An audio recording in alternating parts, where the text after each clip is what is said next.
pinakalumang palengke. Ito yung pinakalumang palengke nila dun. Ngayon, ito, unti-unting sinisira yan. Yan. Yan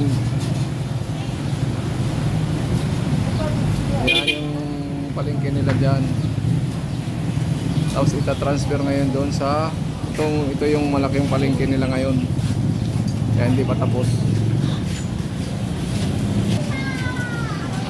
Yan, hindi pa natatapos yung pinakamalaking palengke ngayon.